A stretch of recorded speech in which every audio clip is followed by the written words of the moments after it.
My name is Phil Schomber. Again, I want to thank you all for coming. I'm really excited that we have not just one, but 4 Master Gardeners. If you're not familiar with it, the Master Gardener program is sponsored by the University of Wisconsin Extension. I think there are about 30 Master Gardeners in Rock County. Oh, more than that. More? Oh, yeah, about, yeah. Closer to 50. Closer to 50. Right. They receive intensive training in botany, soil science, entomology, and many other horticultural subjects. And then armed with that training, they go out in the community and take on various projects. I think since 2000 in Rock County, they've logged almost 80,000. 8,000. Is it 80,000? I think it's 80,000 volunteer hours. 8,000 volunteer hours. Yeah, it's a in lot that of time. volunteer hours. Among their projects, they've been instrumental in starting seed libraries throughout Rock County. If you get a chance, be sure to take a look at ours that we just got set up today. And they're also available at all the other public libraries in Rock County. They help out in maintaining the Rotary Gardens. And they've recently started 4 pollinator gardens in Janesville. So that's a lot of work, and somehow in the midst of all that, they find the time to come out and share their knowledge with the rest of us, which is why you're here tonight. So without further ado, let me turn it over to Mary Thompson to get us started and to introduce her fellow presenters. Hi there. I'm Mary Thompson. I've been a Master Gardener since 2009, and I'm very glad to see all of you here tonight. It is so heartwarming to see so many people respond to what we can help you with today. This is Ruth Flasher. Go ahead. I've been a Master Gardener off and on since '99. I got lots of little year buttons on my name tag. And I'm going to turn it over to Joanne. My name is Joanne Ekena, and I've been a Master Gardener with Rock County since I think about 2005. Something like that. And really enjoyed it. So. My name's Deb Grams. I've been a Master Gardener since 2002 in Rock County. And what we're going to do here tonight is something very simple. We're going to teach you how to plant seeds. And I'm going to begin by asking you about the seeds that you want to grow. How do you know what you want to put in your garden? Well, there are simple facts. You should put in your garden what you like to eat. Open your refrigerator. What do you have in there? Lettuce? Okay. Tomatoes? Are they sitting on your counter getting nice and red? Tomatoes are good. Onions, lettuce. You have all these things that you know every day that you see in your grocery cart every week. Those are the things that you probably want to put in your garden. So, I'm going to read a little bit here about this. The first steps, you want to determine the kind of seeds that you want to have. And so there are many different types of things. You want to have, like for example, do you put salsa in your shopping cart every week? Well, salsa is made up of tomatoes, onions, garlic, jalapenos, maybe green peppers, and it's easy to put together, and you could have a jalapeno hot salsa or a mild salsa that you made yourself from everything that you grew in your garden. If you like spaghetti squash, but you find it a little pricey, which I do if you go to the grocery store, you could add that to your possibilities. If you like gumbo, okra might be a wise choice for your garden. It not only has succulent pods, but beautiful blossoms. It's a really beautiful plant. It can also be egg batter dipped in cracker meal and fried. Is eggplant a staple in your diet? There are dozens of varieties. Related to okra, it too has not only beautiful fruits, but beautiful blossoms. How about that sweet treat that you want in the fall? Watermelon? Or perhaps cantaloupe or honeydew? Do you live for salad? Then cucumbers or snow peas. Are soups and stews a part of your menu? Onions, shallots, and chives could be grown in your little garden. Do you like to put a little bit of zing in your cooking? Herb garden. So you might want to have things like basil or thyme or rosemary, perhaps a bit of chamomile for tea. Lavender could perfume handmade soaps or be the main ingredient in a sachet or a potpourri. And believe me, when you use nicely dried lavender, freshly dried lavender, there's nothing like that to make a potpourri. It's just amazing. There's nothing more lovely than a fragrant bouquet of flowers for your kitchen table, in your dining room, maybe even next to your bed. Flower gardens can be just as rewarding as vegetable gardens, and their seeds are just as easy to find, and we'll talk about that in a minute. Old standards like marigolds, zinnias, and morning glories are inexpensive and blossom all season long. All season long. Nasturtiums put up big drifts of lovely blossoms, and they're edible, so you can add them to your salads. Marigolds are good companion plants near your tomatoes. They help avoid different types of insects. Most of the vegetables, flowers, and herbs that we have named here are easy to find at a garden center, the hardware store, or even the dollar store. And that's where we got these. They were 25 cents a packet. You can get 4 for $1 at the garden center, or at the dollar store. So, let's go over, now that you have established what you might want to plant, there are certain things that you need to know about your plants. You're going to have a certain part of your landscape set aside for your garden. It may be small, it may be large, but you don't want to overcrowd it. You want to make sure that your plants grow to their best advantage. And so you want to make sure that you know what you have. There are other things that you need too. You need to know if the plants that you are choosing are annuals. Annuals grow all year one time, grow up, set seed, and die. You have to replant them every year. Biennials have a 2-year cycle. The first year they grow up and they blossom, and then they fall back to the ground, and the next year they come up and they blossom again very quickly, go to seed, and the greens on them are very, what do I want to say, shaggy, don't look good. And then there are perennials that can live as long, peonies, for example, can live as long as 100 years.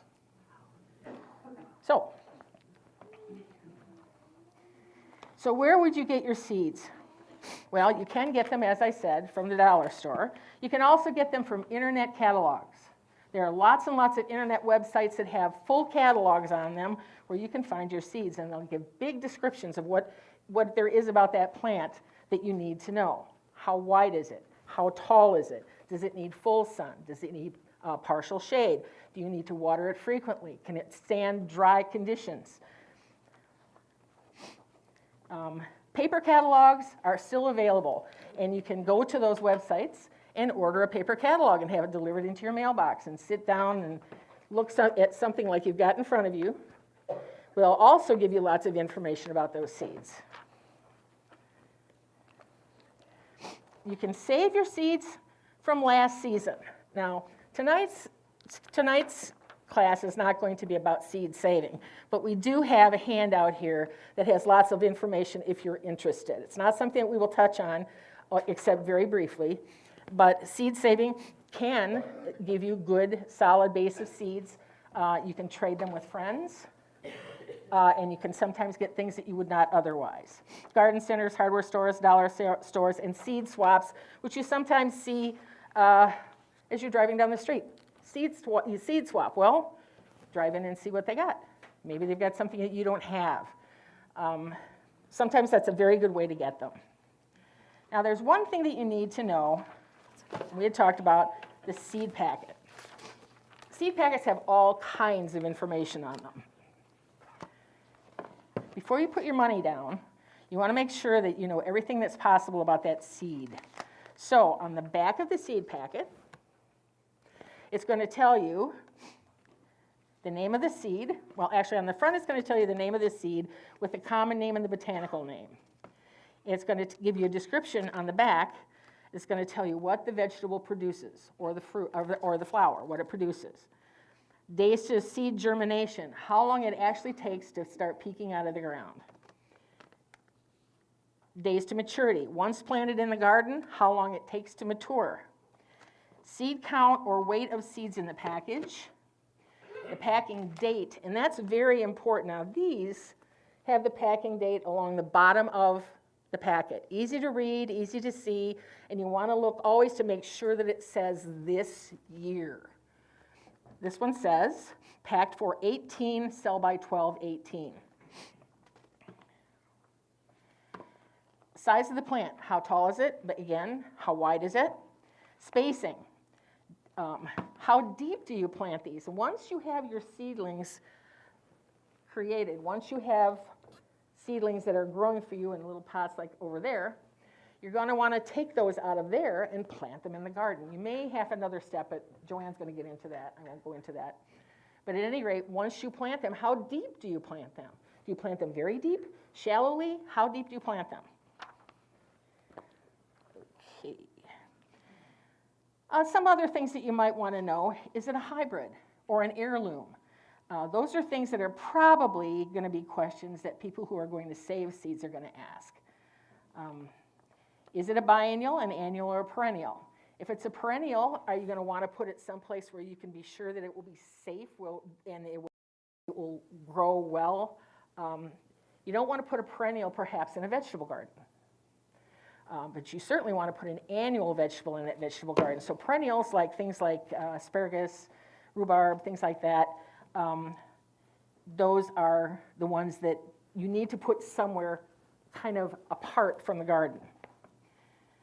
Some seed packets have a plant hardiness zone map on them and others do not. Okay. This is the state of Wisconsin hardiness zone map. And this tells you by the colors that are shown on it, the dates and the temperatures in your area. We are in area, well, let's see, it looks like we're somewhere between 5A and 5B. So the average extremes of temperature are from, in 5A, it's -20 to -15, and in 5B, it's -15 to -10, so it gets really cold. We need to know, using this, when we can plant, and how hardy our plants will be when we plant them here. Okay. Buying sets for your garden is a good, easy way to get started, but starting sets from your own seed offers you a wider range of varieties. The nursery probably has lots and lots of plants, but it probably has lots of the same plants. So it's going to have like 2 or 3 varieties of tomato, 2 or 3 varieties of lettuce. And so what you want to do is find things that are maybe unique to you. Maybe there's something that you really wanted to try, like a purple tomato, for example. Or, I don't know, a dark brown sweet pepper. Something like that.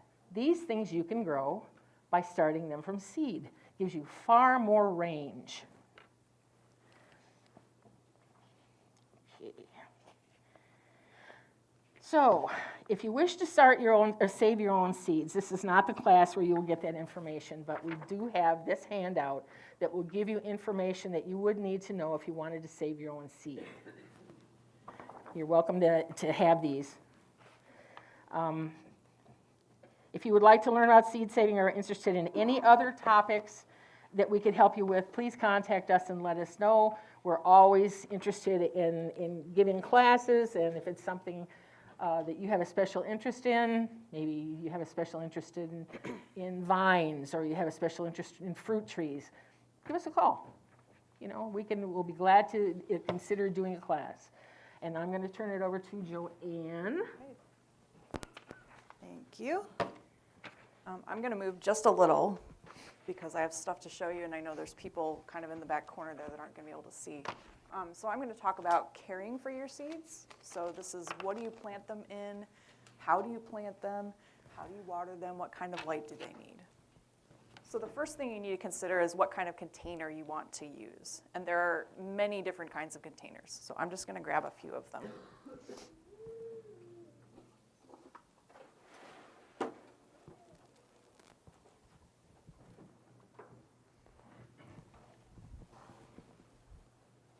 All right, so the one everybody has in front, almost everybody has in front of them, is a little plastic container. And by the way, there's one more, so if you guys want to race up at the end and grab it, you can feel free.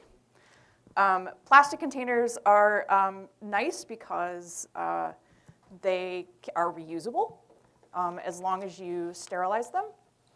They come in many different sizes. This is a size that I use quite a bit. This is called a 10 by 20 flat, refers to its dimensions. There are inserts for these. So this is basically a catch tray. And then this is an example of an insert. The inserts come in lots of different configurations. And I like this one because it gives me sort of a happy balance between the number of seedlings I can start, but not so small that I can't get them out when I want to transplant them. If you do decide to reuse them, you need to clean them really well and then disinfect them with 10% bleach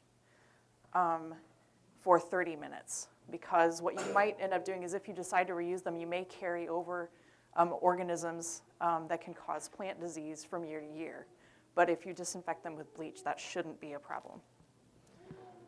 There are also a lot of different kinds of other pots. You can make pots out of newspaper or newsprint. Many garden centers will sell a special little jig, I guess you'd call it, to make paper pots where you basically just roll the paper around the jig and then you squish it and then you get this little paper pot that comes out. Those are also great. They don't tend to last a long time, but you can just plant them, paper and all, right in the ground. So that's an advantage. In the same vein are peat or manure pots. So these are just some different examples of all sorts of little peat pots on all different sizes. There are also pots made of coir, which is a coconut material. These can also be planted directly in the ground, which is nice when you're trying to transplant things that don't actually transplant well, say cucumber plants or something like that. Those don't tend to transplant real well, so it actually helps if you just start them in one of these, then you put the whole thing in the ground. The last thing, which I have over here, are these little pellets. I'm sure everybody's probably seen these. They're often sold in little plastic greenhouses. These, you just add water and they kind of poof up into like a little cylinder of seed starting material. They come with, there's a little hole in there so you can put your seed in there. These are also great and you can just transplant them right in the ground. The only thing that I don't like about them personally is that they tend to dry out really, really fast because they're very small and there's nothing to really hold moisture in. So you just have to be careful when you use them. The last thing I can tell you about is actually using soil blocks. And you can buy special soil block makers. And I'm sorry, this isn't a great picture. You can come up and look at it. But it's basically a way to compress soil into a block. And then it puts a little divot in the top of the block for your seed. And it's just basically a compressed block of soil. Again, they probably dry out fairly quickly. So you just need to be careful when you're using them, but they're very economical. All you need is the soil. You don't need to buy any pots or anything like that, maybe just a tray to put them in.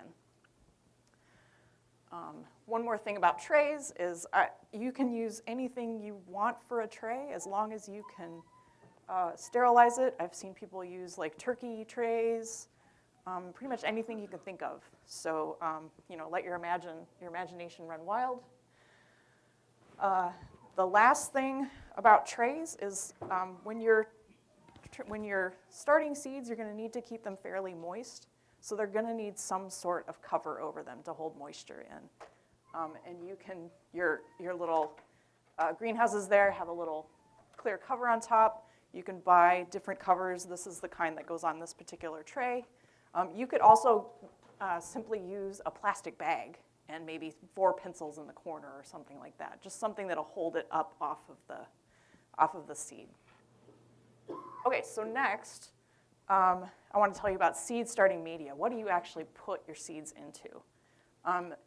probably the most important thing about seed starting media is that it needs to be sterile. Okay, so these are media, this is a soilless media, so it doesn't actually have any garden soil in it whatsoever. And the companies that sell them have sterilized it in some manner. The other thing is that it's lightweight.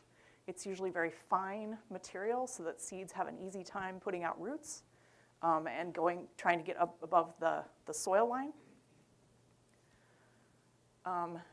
And we have we're actually going to plant in some soil starting media today. There's a couple of different kinds up there. We have an organic seed starter that I bought by accident. And then another type of soil media. So you'll be able to sort of feel them and look at them and just see how fine they are. One caution I should tell you is that with the particularly fine soil media is that they are very dusty. And if you're doing something like having to moisten it, you will probably breathe in some of that dust. So if you are sensitive, I would say definitely wear like a face mask if you're dealing with that. The other thing about the seed starting media is it works best if it's been pre-wetted prior to putting in your container. So don't expect that if you have dry seed starting mix that it's just going to absorb water. You'll find if it's truly dry, the water will just pool on the very top of it and won't go into the soil. So what I would recommend you do is get a little bucket, put your seed starting mix in there, and if it's dry, pre-wet it with some water and stir it around either with your hand or a trowel or whatever, and then put that into your tray or your pot or whatever you're going to use.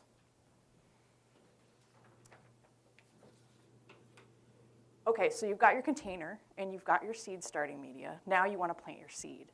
This is where you need to go back to your seed packet or your catalog to see how deep you want to plant your seed. The depth is generally determined by the size of the seed. However, some seeds require either darkness or light for best germination. The general rule of thumb is that you take the width of the seed, which I know is hard for some when they're flat, and multiply it by 4, and that's how deep you should plant it. So if you imagine a pea seed, generally pea seeds are maybe an inch, half an inch to an inch deep in the soil. So if you imagine the size of a pea, multiply that by 4, that's about the planting depth you need. Any seeds that require dark, you should make sure to have another little layer of media over the top of them. If they require light, you just set them on top of the media and you might pat them in a little bit with your finger. And then that should be good. Water them in and then you're set to go. I would say, in my experience, most of the seeds that have light or dark requirements are more flowers rather than vegetables. So that's something to think about. Like I said before, you want to check the planting information for each seed type, either from your catalog or from your seed packet. Just a handy tip is that if you've got, you don't have to make a hole in the soil necessarily to put your seed in. I usually just plant everything on top and then use the eraser end of a pencil to just poke them down into the soil. And then when you water them, the water will actually just sort of flow the soil over the seeds. Or you could use a chopstick or anything else that you can think of. So the next thing is light needs. So now you've got your seeds planted. You need to put them somewhere where they will be able to germinate. You might think a windowsill would be a good place to do that, but windowsills are actually not a very good place to do that. Windowsills tend to have wide temperature swings during the day. Windows also don't actually let in as much light as you might like. Because of the coatings we have on most of our windows, it actually reduces the amount of light that comes in, and that may not be enough for your little plants to start. However, if you only have a windowsill, that's of course probably going to be where you want to put it, and there are definitely ways to do that. If you're in a window, spring is usually cloudy, so even if you had full sun, that might be all right, but spring is not always full sun, so you've already reduced the amount of light further. Also, the light comes in from an angle, so your seedlings want to bend towards the light because that's where they want to be. So you might end up with seedlings that are leaning if you put them in a window. So light from the top is best. And the easiest way to do that is using artificial lights. I would say probably the easiest way to do that is to just get a cheap shop light. And we kind of have an example of that up here. I know you people in the corner can't see that, but you can come up afterwards and look at it. Just a $10 shop light, one warm bulb and one cool bulb. So plants need a wide spectrum of light. So if you put a warm bulb in, which is usually your kitchen and bath style bulb. Warm white. Yeah, warm white bulb. We're talking white bulbs. White bulbs, yes. And then a cool white bulb. The two of those together, will give you really nice light for seedlings. And I have used that for years, and it's worked out really well. And in your packet, you have a handout about lighting. Yep. The nice thing about the fluorescent lamps is the light is really intense, but it's very cool. So if you know how hot an incandescent light gets, fluorescent lights are relatively cool. You can set them closer to the plants, which is what you need for high intensity light, and they won't burn your little plants. You can also opt to use a grow light. I find them to be more expensive, but they are also going to give you that wide spectrum of light that you need. You also should put your lights on a timer. Plants in the wild don't grow with light 24 hours a day. What you want to do is have a timer that's set to either from 12 to 16 hours a day. I usually set mine to 14 hours and just leave it. And the lights should be set to 2 to 6 inches above the seedlings. So what you might end up doing is over here we have the light on some chains that you can kind of adjust it up and down. So as your seedlings grow, you can move it up. But definitely, I usually set mine right on top, practically right on top of this. So that's probably a couple of inches. So anywhere 2-3 inches is great. Another thing that plants require to germinate well is heat. Again, windowsills are not the best because they can be kind of cold and maybe drafty.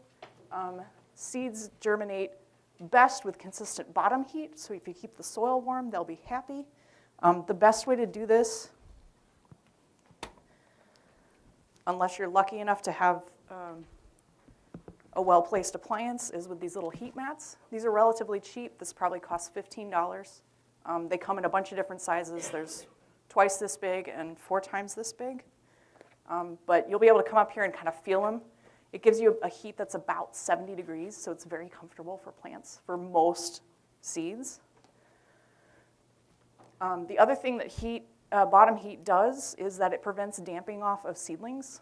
This is the bane of many seed starters. And Ruth is going to talk more about that, so I won't cover that here. The last thing, actually the second to last thing I want to cover is water and fertilizer. So germinating seeds need to be kept moist. You can water them either with like a sprayer, a spray bottle, or with a watering can with a very fine rose, thank you. The thing that's on the end that lets the water comes out of. You don't want a heavy hose or a heavy watering can because your seeds will just go everywhere.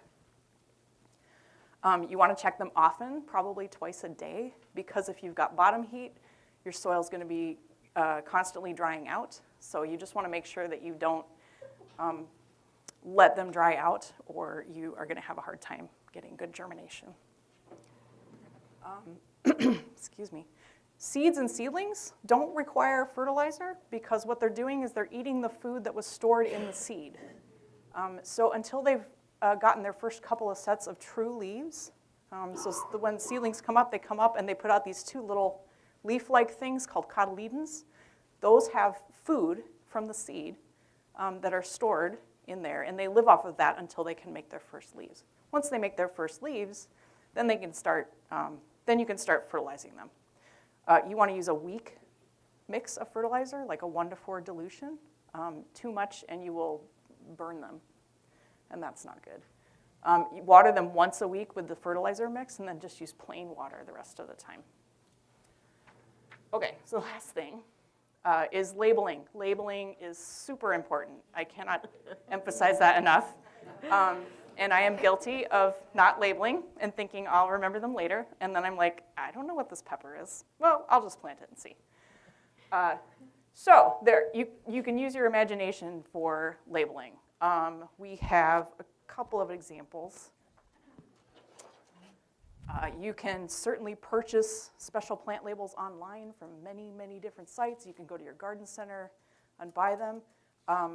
These are Venetian blinds that find your friend or somebody that's getting rid of their Venetian blinds and say, I will take that and I will cut it up and use it for plant labels. If they're metal, they can be a little sharp, so you want to just be careful with that. But they work really well. These are special little plant labels. You can also use craft sticks, the little, what are popsicle sticks. Those you may only want to use once and throw them away because they can carry over pathogenic organisms from year to year. Yeah, just use your imagination. The other thing I have learned over many years is to use indelible marker. Do not use a Sharpie. They will fade. So use a paint pen or pencil works really well. And the nice thing about pencil is you can actually erase the label later. So that is all I have. So I will turn it over to Ruth for the next section. I'm going to float a little bit here because I have all my things to show you over on the table over here. Okay, so you've probably gotten the impression by now that starting seeds at home is a little bit of an investment. It takes some time, it takes some money, and I will tell you it will take a little piece of your heart. So if your seedlings don't do well, you're going to be disappointed, and you may actually even become discouraged and not want to try it again. And we don't want that to happen to you. We want you to have a good experience. So I'm going to talk about a couple of things that even if you follow all of the excellent advice that Joanne has given you, you may come across that might interfere with your success in having seedlings. Okay? And to you about what you can do to prevent those problems. Okay. And one of the things that I'm going to talk about is, why didn't my seeds come up? You go to all this effort, you put in the time and the money, and what if they just don't come out of the ground? Well, there are two main reasons why that can happen. One of them is that your seeds have lost viability, which is to say the energy of their life. Okay? And the other possible reason why your seeds may not come up is that those particular seeds have some sort of special need, like light or dark that Joanne had mentioned, and I'll talk about a few others, before they will actually germinate. So let's talk a little bit more about viability. Okay, seeds are alive, and like most of the rest of us, they kind of, as they age, they sort of lose some energy, and eventually they die. Each type of seed has its own genetically coded average lifespan. It might be very short. Onions and parsnips are only good for about a year. Or it might, at the other end of the spectrum, it might be sunflower seeds, for example, have an average life of 5 years or more. So that's one of the things that this type of seed might age faster than that type of seed, so it's helpful to know that information when you're assessing your seeds. And then for each of the individual seeds, whether it lasts a little less than that average or a little more than that average, depends on how they've been stored. So ideal conditions for storing seeds would be low humidity and cool, consistent temperatures and not too much light. So how do you tell if your seeds have a problem with viability? Well, you can't tell by looking at them. So one of the things that you can do to prevent any sort of problem, germination problem because of viability, would be, you remember Mary read off the seed packets that it said packed for 2018? Okay. Seed companies are required to test their seeds on a regular basis. So if you get something that's marked packed for this year, you shouldn't have any problems. And that's a perfectly acceptable way of dealing with seed viability is buy seeds this spring, use what you want. When you're done, get rid of the seeds and buy new ones again next year. But somewhere along the way, if you really get into gardening, you're either someone's going to give you some seeds, or you're going to come across some that are laying around, or you just don't have it in you to take those 740 other lettuce seeds in that package and throw them out. I have trouble with that one. So you may want to store your seeds over time, whatever that time frame might be. So here's the best way to store your seeds at home. I've got packages of seeds in there. It's a glass jar, but it could be any sort of airtight container, okay? Something that will keep the humidity at a steady level. And if you can get those little packages of silica gel that are sometimes, they come in shoes, they come in some capsule prescriptions and so forth, or electronics, and throw one of those in here. And then you take this and you put it in a cool place in your house where the temperature doesn't go up and down a whole lot, and it's not in a window. Okay, good way to do it. You can use something other than glass. Glass has the advantage that you can see what's in it, and it also protects from any sort of critters that you might have. And I have a story about that, which I'll show you later. You can, if you wish, you can take this jar and you can put it either in your refrigerator if you have the space, or you can put it in the freezer. But I will tell you two things about that. When you take this out of cold storage, let the whole thing come to room temperature before you open it, because if you open it when it's cold, what's going to happen? Well, you're going to get condensation in there, which is that humidity that we're trying to avoid. So room temperature. The other thing I was going to say is that if you want to freeze your seeds, it will extend the life of them. But you need a freezer that is not the freezer connected to your refrigerator, because what's on your refrigerator is going to be a frost-free freezer. And the way they make it frost-free is that every once in a while it pumps warmer air into your freezer to dissolve. I'm not sure what the right word is.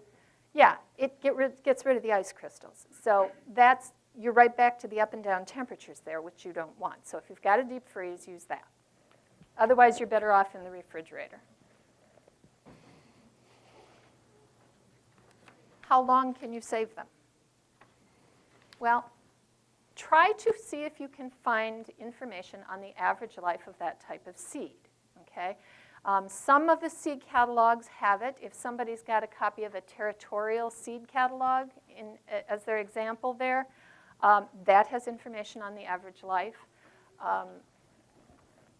Your library has this book, which is designed for seed savers. It's called Seed to Seed, but that has information on the average life of your seeds. So it's not as easy to find as the other kind of information, but it is out there. And that'll give you some idea of how long you might be able to save it. You're not going to be able to save your onions or parsnips for 5 years, no matter how hard you try. And then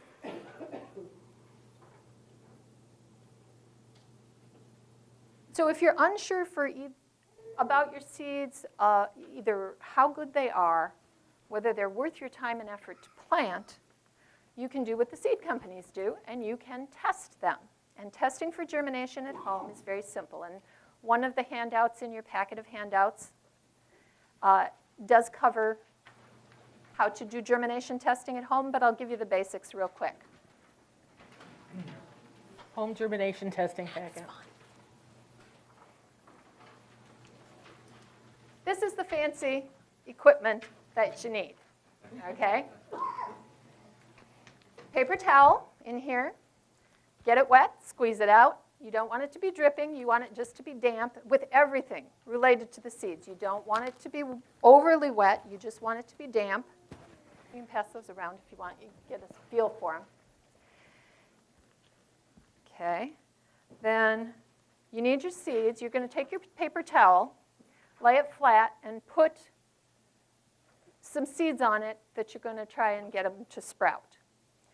And if you will take my advice, do some multiple of 10 seeds, because it makes the math way easier when you go to the other end of the the thing, of the experiment, and you're trying to figure out what kind of germination you have.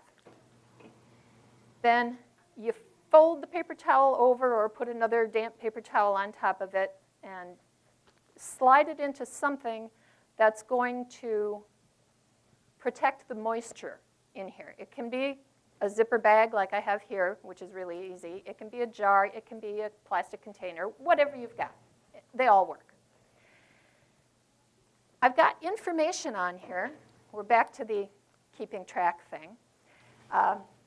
So I write down what type of seed I have in here. I usually have like 6 bags going at one time. Amish paste tomato, okay? What type of seed is in here? Today's date that I'm starting them, and what is the average number of days to germination? Let's say it's 5 to 7. Then you take your container with your seeds and you put it someplace warm. I throw mine on top of the refrigerator. They're out of the way. It's nice and warm. It's the right temperature for most seeds to germinate. And then after about 3 days, I start to check it. Make sure that the paper towel isn't getting too dry. And I always peek to see if anything is starting to come up, to sprout. At the end of your time period, you're going to open this up, spread out the paper towel, and count how many seeds sprouted. If you've done a multiple of 10, it's real easy to convert to a percentage. So I had 10 seeds in here, 7 of them sprouted. I have a 70% germination rate, right? Or if I have 20 seeds in here, 15 of them sprout, that's 3/4, that's a 75% germination rate. Very easy math. If you're not using a multiple of 10 seeds, the formula is on the handout for how to calculate the percentage, but I just find it easier to do this with the multiple of 10. So what are you going to do with that information then? Okay? You've seen that they sprout. Well, if you have 75% germination or above, you can just go ahead and plant them according to the directions. If you have 50% or below, you have to have a really compelling reason to think it's going to be worth your time to futz with them, because they're just not going to do that well. I said before that they kind of lose energy. Well, the quicker they sprout and the more they sprout, the better off they are. So if it's less than 50%, it must be something that's really precious before it's worth your time. Between 50 and 75, it's a judgment call, okay? If you want to have a certain number of plants, like I've got space in my garden for 6 tomato plants, well, if your germination isn't 75 or above, you may need to plant a few more seeds in order to be sure that you get the 6 plants that you want, okay? So that's just a common sense kind of thing.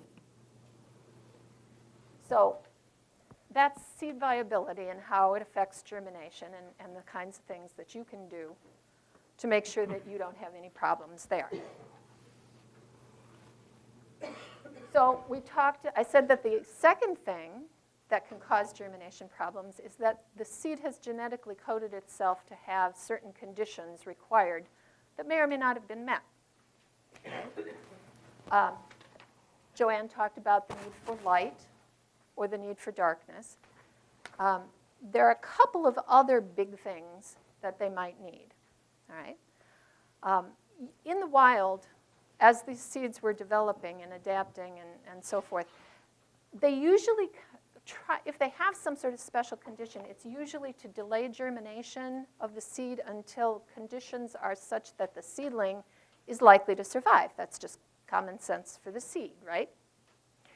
So it may be that it's got a hard seed coat that doesn't let the water in real easily. Well, you may have to help it along. One way, if the seed coat isn't exceptionally hard, you can do it just by soaking the seed. You put it in a cup, you pour warm water over it. You don't want it too hot, definitely not boiling, okay? And then you cover the seed with the water. I'm usually trying several at once. So I place the cup on top of the seed packet, so I know which is which, and then leave it for anywhere from 3 to 12 hours, depending on what your schedule is going to be like, because you're going to need to plant it as soon as it comes out of the water. So you might be soaking it overnight if you're going to be planting in the morning, or you might be soaking it in the morning if you're going to be planting later in the day. Okay? So that's one thing.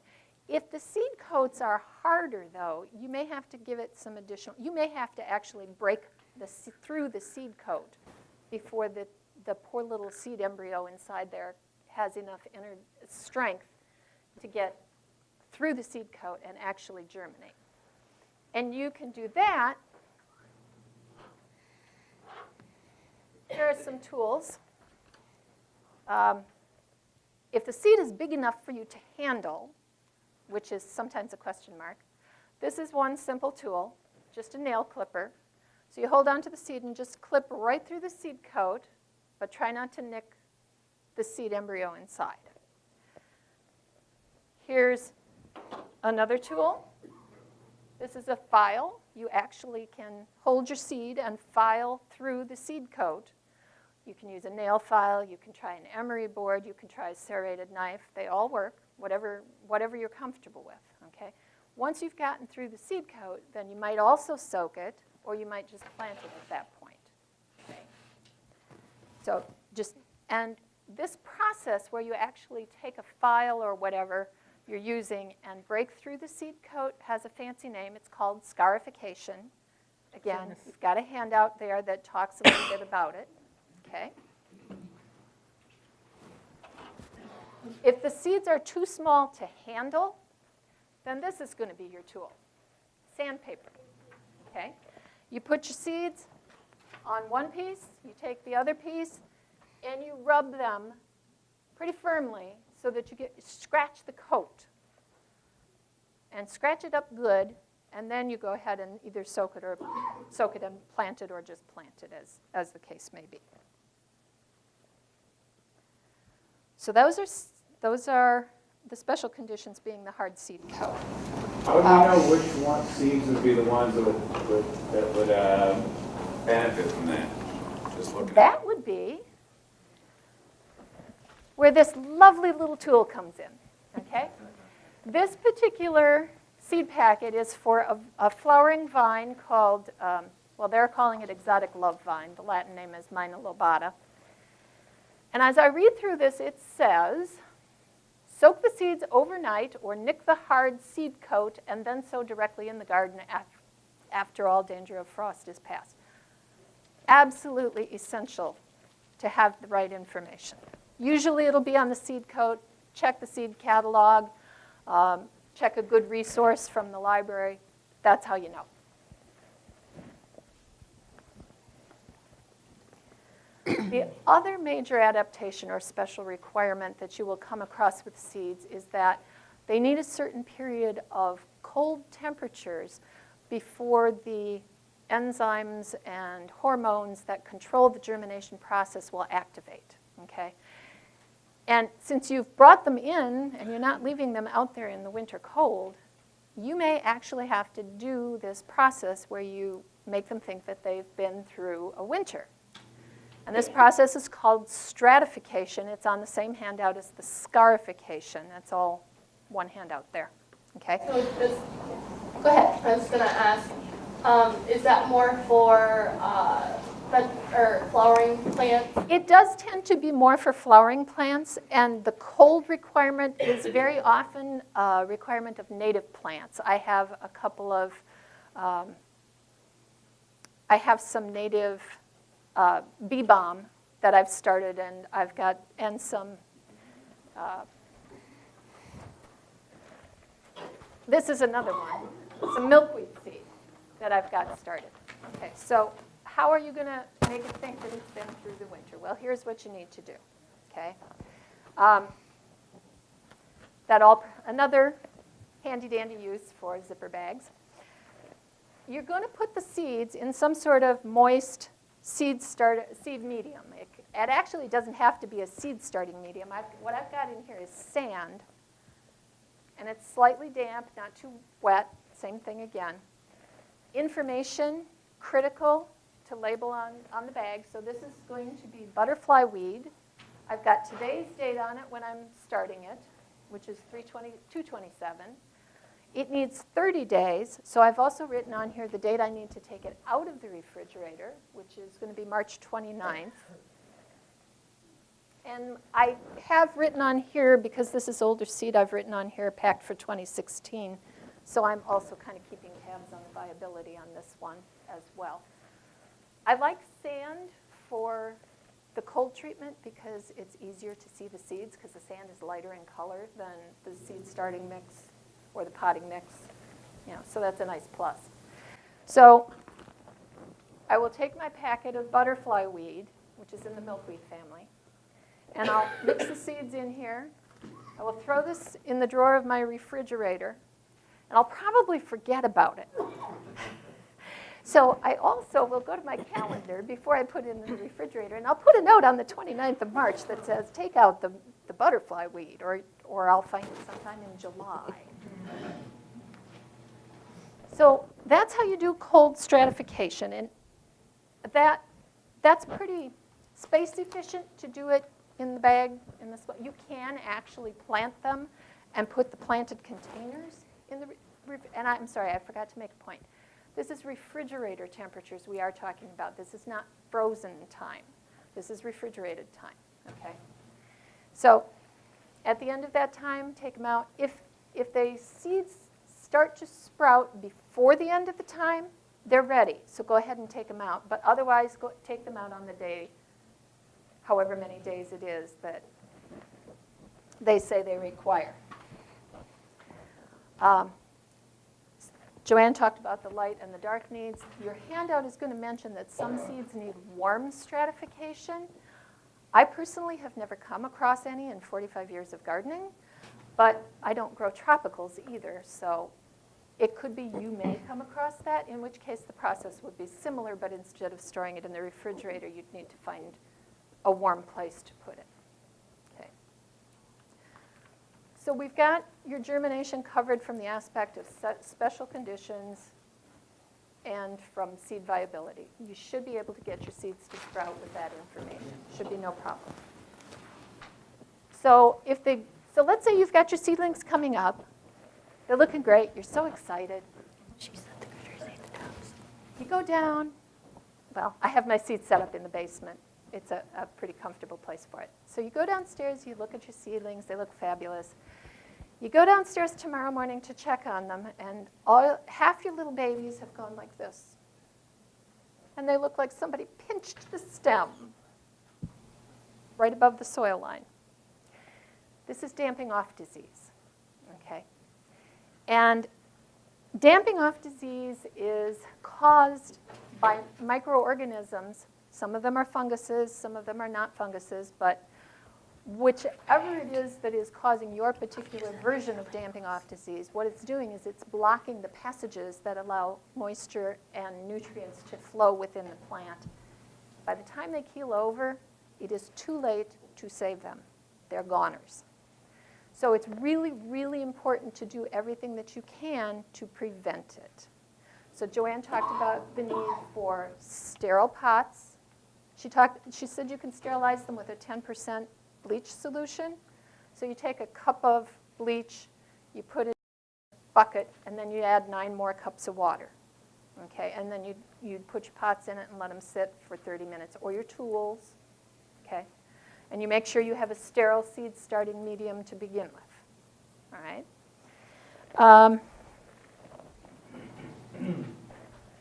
A couple other things you can do that will help reduce or prevent damping off disease.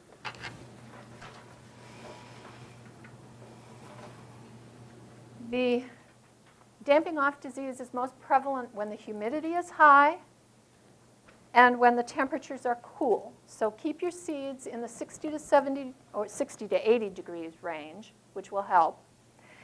And be careful about your watering, okay? They need water, and you can try watering from the bottom, which will keep the surface of the soil more dry. Basically, you put your container in water, and the capillary action draws the moisture up from the bottom, and so you have enough for the roots, but hopefully not so much that the damping off disease is going to be problematic, okay? You can also let the surface, wait to water until the surface looks, now I'm talking about after they've germinated, okay? Wait until the surface looks slightly dry before you water again, okay? And then there are two more ways you can help control the humidity, and they're going to sound, one of them is going to sound kind of silly, and one of them is not so much. One of them is give the plants a little bit more space. The more space they have between them, the more the humidity can dissipate. The one that's going to sound a little silly is you can turn on a fan and blow the fan across them for maybe an hour a day, and that too will help reduce the humidity. But if you do find that you have damping off disease affecting some of your plants, one of the best things you can do at that point is remove those plants and the pots that they are in and get rid of them right away. Don't leave them there to infect the rest of your plants, okay? That's damping off disease and what you can do about that. And then I just have just a couple more really quick things about how you can help improve the strength of your seedlings.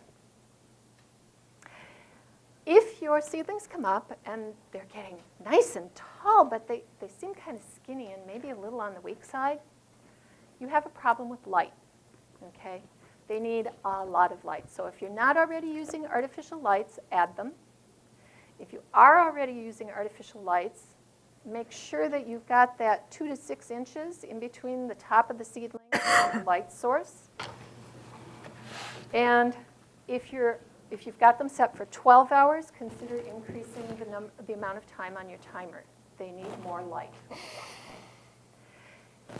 And the very last thing, I'm going to look back to that silliness with the fan and tell you that it does something else. If your seedlings are in the house, they're not getting any breeze, they've got nothing that they have to resist. So if that fan runs for an hour a day, they get some gentle motion. It actually helps strengthen the cell walls of the plants and makes them stronger seedlings. If you don't like the idea of running a fan, you can go and you can pet your babies and just give them some gentle motion once a day. Pet them when you go to check on them, and that will also help make your seedlings stronger. So you've started your plants, they've come up, they're going good, they're starting to get a little crowded. And so the last thing that you might need to do is move them up to a bigger size pot before you get ready to move them out to the garden. Deb's going to tell you about that. Okay, so now you have all these beautiful little babies. I'm gonna bring these over. These are Ruth's peas, and you can see how they're starting to get a bit crowded. This is what she's talking about with getting to be to the time to transplant. There's started out little teeny tiny little things, but now they're outgrowing this pot. So when you go to transplant your plants, you don't want to do that until the second set of the true leaves have developed. You all know what the true leaves are and the cotyledon? Cotyledon. I never say it right, sorry. When your plant first germinates, it comes up with a couple little sprouts, and those are the cotyledon. Did I say it right? And those are not the true leaves. Those are the ones that they're using they're still giving the power, the energy to the seedling to start that growth process.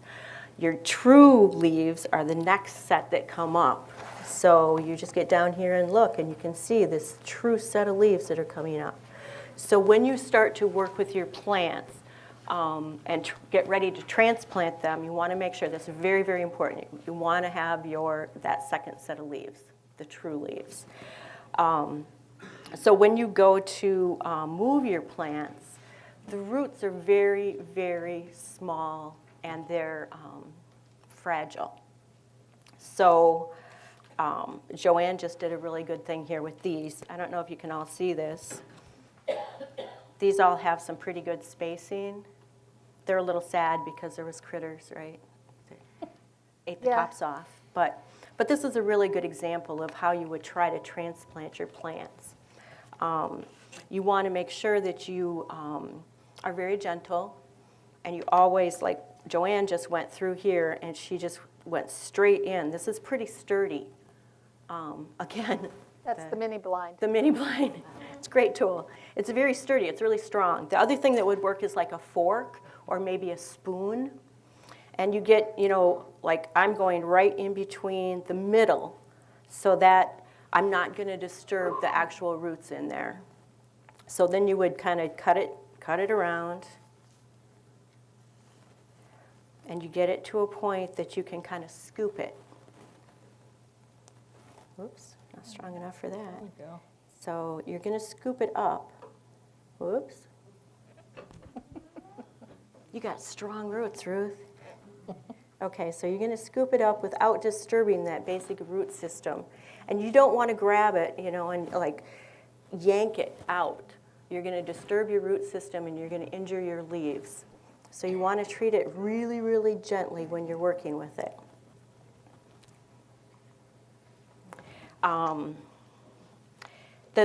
The leaves, if you damage your leaves as you're working with it, the leaves will grow back, and it's not going to be permanent damage to your plant. But if you damage the roots, it will, and they just won't thrive at all. So then when you go to plant this into a container, you already have your soil in here, and you don't want to put a plant this small. You would want to put it in a container that's going to be a little more appropriate.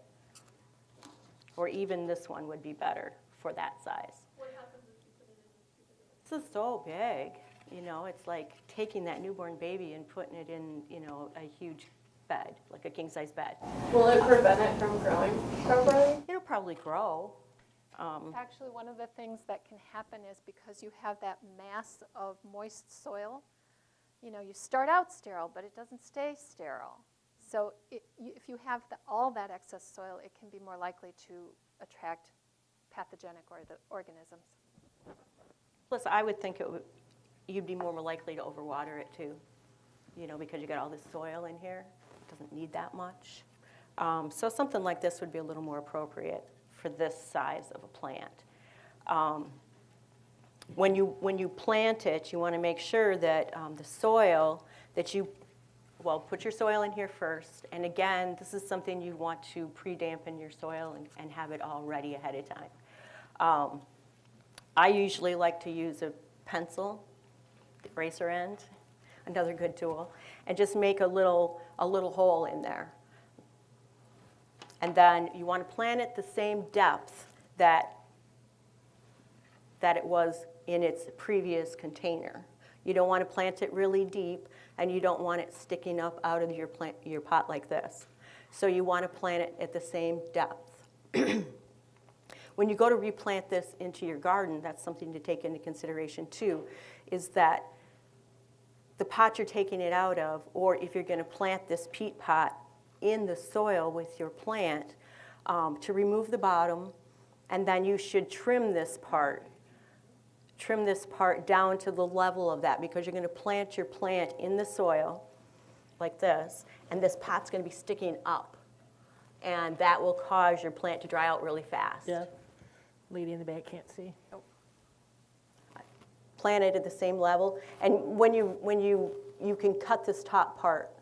That's what I'm saying. Cut this top part off level with your soil, because otherwise, if this is exposed, it's going to dry out your plant really fast. Then you would take your soil and pack it just gently around. Again, my pencil is a really good tool. You had your hole, you put your plant in that hole, and just take the soil and real gently. You don't want to push it really hard with your fingers. You don't want to, plant that thing so that the roots can't spread out. That's what you want them to do. You want them to spread out and get really strong and make a good sturdy plant. Let's see. Then that's what Joanne said too with your seeds. You've put your seed in there. When you water, the soil is going to fill in that hole, the rest of the hole, to go around your plant. So don't get all crazy about the watering. And after you have gotten your plants to a certain point that they're ready to go into your garden, you want to harden them off. Do you know what that means? Anybody? It's like preparing your plants to go outside. I'm sorry, I killed your plant. That's what I brought them for. Okay. These are pea seeds. Peas. Yeah. Aren't they beautiful? This time of year, it's so nice to see fresh stuff. So hardening off is a process of getting your plants ready to go outside. You've had them in a controlled environment for, all their life. And so you can't just take them and throw them out in the garden. You need to get them ready. And one of the things that really gets them ready well is the fan or the movement, So you can start by taking them out.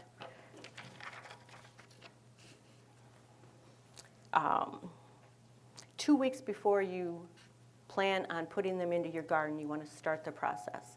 So you really gradually just start taking them outside, put them somewhere where you don't want them in the direct sun because it's going to be too hot. You want them kind of protected, shaded a little bit, but you want them to get all the light, the sun, the wind, just whatever's outside, so they get used to being out there. It makes them a lot stronger. Let's see. Each day you would extend the time. You start out maybe with an hour, bring it to 2 hours, 3 hours, so that by the time that you're ready to plant them, they've had the good part of the day of being outside. I apologize because I got thrown in this last minute, so I got to keep checking my notes. Reduce the watering before you decide you're going to plant them, so that it goes into like a semi-dormant state until you get it into the ground. So just back off on your watering a little bit, keep it enough to keep it healthy, get it nice and hardened off, and then it'll be ready to go into the ground. And then you can continue that, your watering process after you get it in the ground. When you do go to plant, you want to make sure that you're planting on a cloudy day or an overcast day, because again, those roots are very, very fragile, and you don't want them to be exposed to that extra harsh sun. Like I said, if you're using these kind of pots, make sure that you remove the bottom. It's real easy to do. And then cut them so that they're level. If you're going to keep the pot in the soil, cut it so that it's level with the ground. And I think we've talked, spacing, yes. Spacing is very important, and that is another thing that you're going to find on your seed packet, is how far apart you need to plant those plants. Seeds are very small, and they seem like, they're not going to really produce and get that large, but we've all seen tomato plants that start out like this. The seeds are like this, and pretty soon they're taller than we are. So it's really important to make sure that you give them the proper spacing when you put them in your garden so that they can fulfill their natural cycle and grow as big and tall as they need to. You guys got anything to add? Good job. Okay. I think we're good. We have a bunch of little stuff up here. Did you want to talk about that? Yeah, we're done with the presentation portion. So now we get to do the fun, hands-on sort of stuff. You've all, or most of you, have a seed starter greenhouse. We've got seed starting mix and water up here, so you can come and fill up your little pots. And there are some seeds here. You can pick out seeds and plant some seeds to take home with you. If anybody wants to try the process of transplanting plants from a smaller pot to a bigger pot, that's what these peas are here for. If you want a close look at the lights or any of this testing stuff that I had up here, please come and take a look, and we'll be happy to answer any questions that you have. Does anybody have any questions you want to ask right now? Yeah. Now, for watering, is it important if you use softened water or non-softened water in your house? It is preferable that you do not use softened water because it has more minerals in it, and it is it is less good for the plants. As far as preparing your garden for the transplanting, should we do fertilizing now and just let it mellow a bit, or what do you recommend? The very, very best thing that you can do is prep your soil in the fall, but most of us aren't that organized. But if you can loosen the soil a little bit, either a larger hole than what you're putting in or the entire bed, depending on what you have the time and the energy to do, that's good. Depending on how you like to fertilize, some people use compost or manure, which they need to dig in. That should be probably done as soon as the soil can be worked is great, if you haven't done it in the fall. If you're using a commercial fertilizer, follow the directions on the fertilizer. I'm actually in an apartment, and I'm thinking about either doing a container garden. So what are plants that best grow in containers? I can answer that. I've been doing container gardening for probably the last 6 years. And tomatoes are wonderful, easy. And you'd like to find, there are two different types of tomato vines. There are determinate and indeterminate.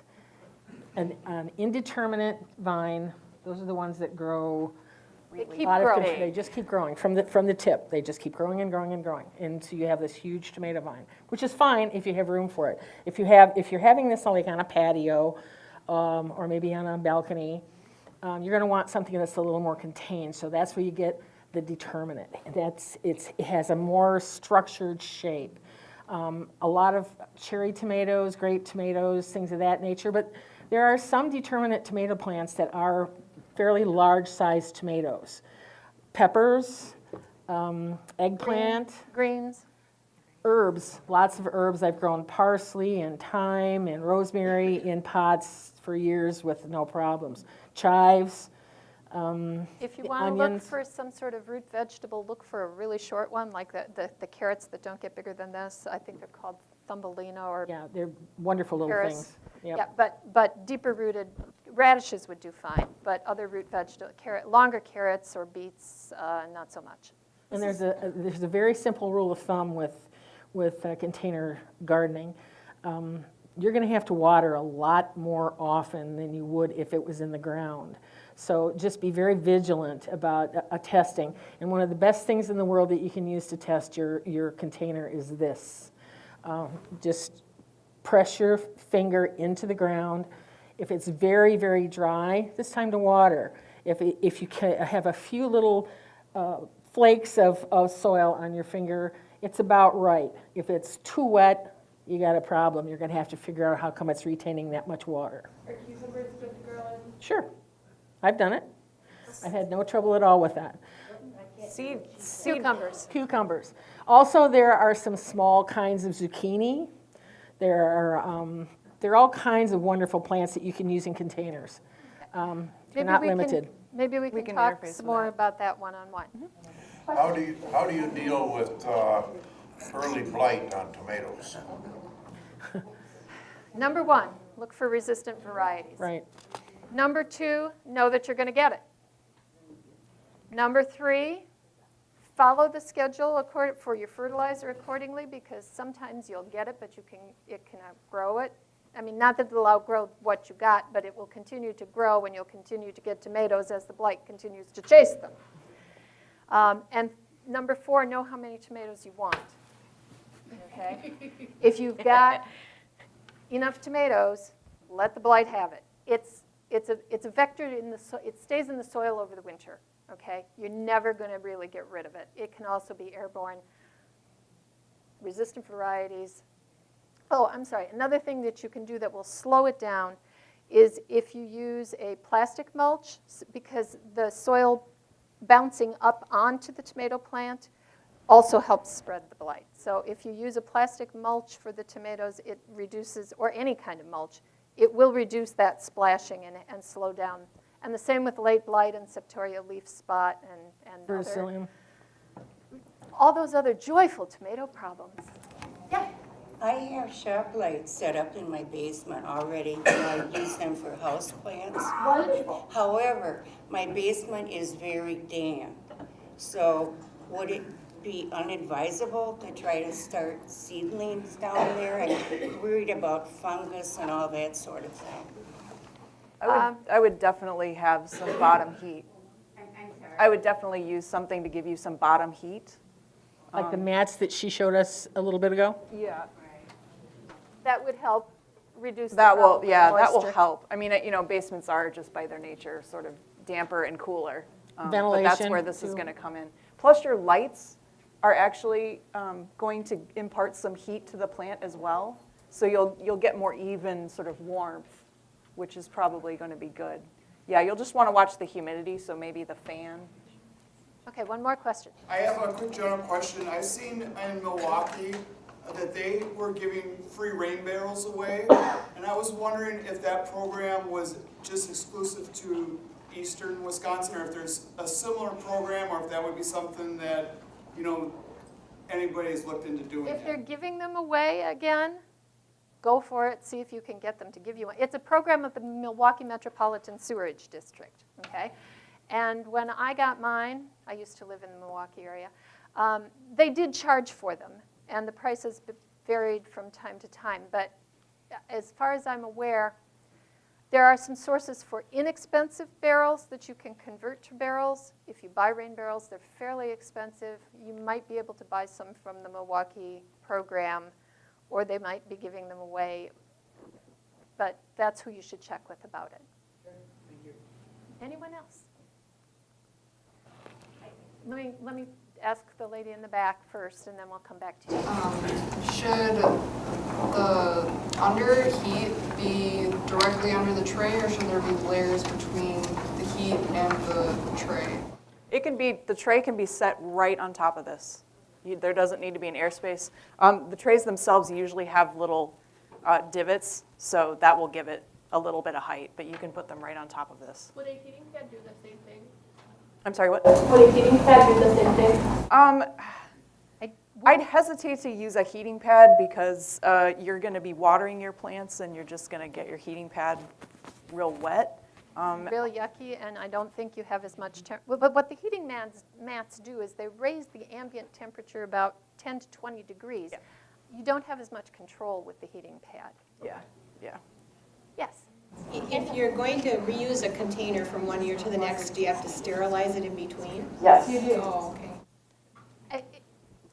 Again, we're talking about percentages here, okay? If you don't, you increase the likelihood that you will have that disappointment and discouragement that I talked about earlier, where you may do fine, they may not have a problem, or they might, but you increase the risk of it.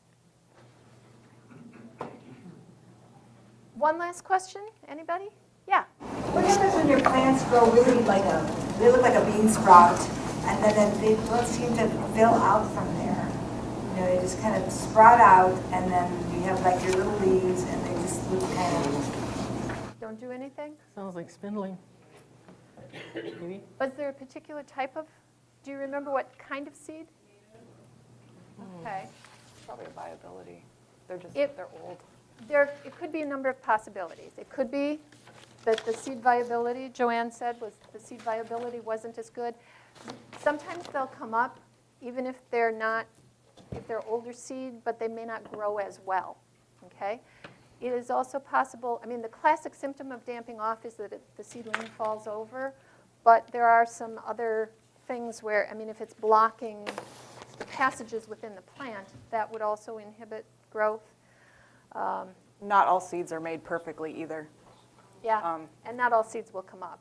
No matter how hard you try, you're not going to get 100% germination. So those are some possibilities. I might think of a couple more, but I'll touch base with you about it. Yes, last one. Is there a difference between the seeds from the dollar store and something from K&W that you pay 7 times more for, do you think? That's a very good question, and I can't give you a hard and fast answer, but I can tell you that they are required to put the packing date on these, and so these They are have. required to test the germination Right. in order to get that data. Right, so if they're testing the germination, and if they are telling you that this is viable for 2018, and it's not, get your money back. But Usually the difference that I find between the very inexpensive seeds and the more expensive ones is that they will be older varieties, so they may have less built-in disease resistance, or they're not patented, or they're not brand new and everybody's willing to pay more because they're new. or you may find, like these have a small amount of seeds in the packet. These are not a heavy packet. Does someone out here have the catalog from Pine Tree Garden Seeds? Okay.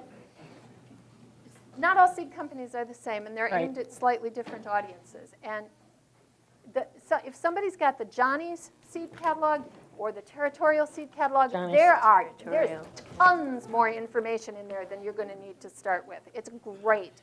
It's worth getting the catalog just to have as a resource. Right. Okay. Johnny's Same is amazing.